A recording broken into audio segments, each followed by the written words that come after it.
Hi, Gabby. So to answer the first question, what is the tone of Adam Fortunate Eagle in the document Native Americans Occupy Alcatraz?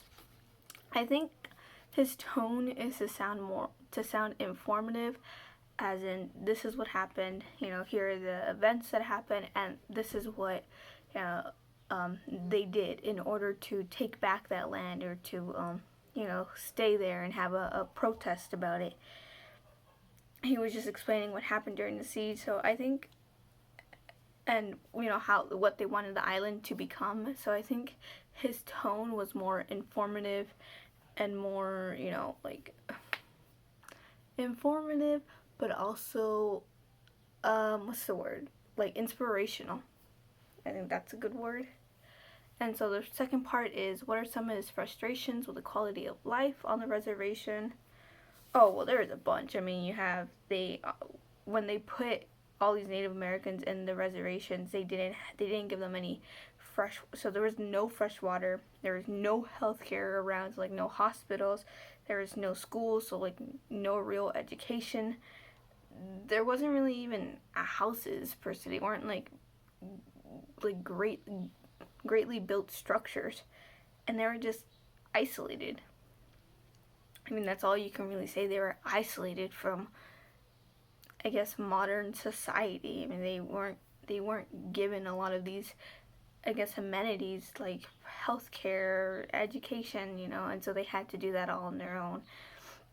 And a lot of them died because of diseases because they had no healthcare. So I mean, there was that. And then the proposal that I think stood out to me the most, they're all really interesting, but I think the third one, an Indian Center of Ecology. I thought it was really interesting how they wanted to build a science center to teach young kids about their culture and how to, preserve water and how to sustain it and not, pollute it. I think that was really interesting, which goes into, it ties in with the last one, if you were to occupy land.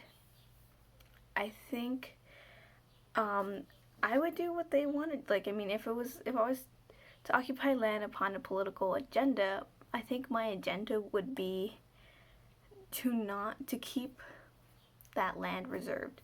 I mean, for example, what Moreno Valley is doing with the whole warehouses, with the the World Logistics Center. It's supposed to be this massive, what was it? It's supposed to be like 700 football fields worth of a warehouse.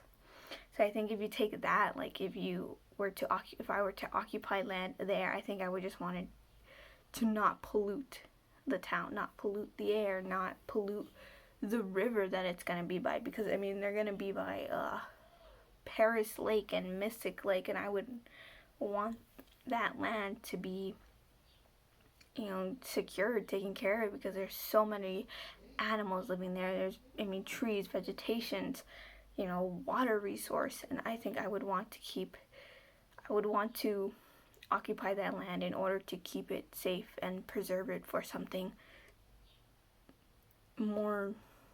less harming to the environment. And then last, so yeah, and that was it.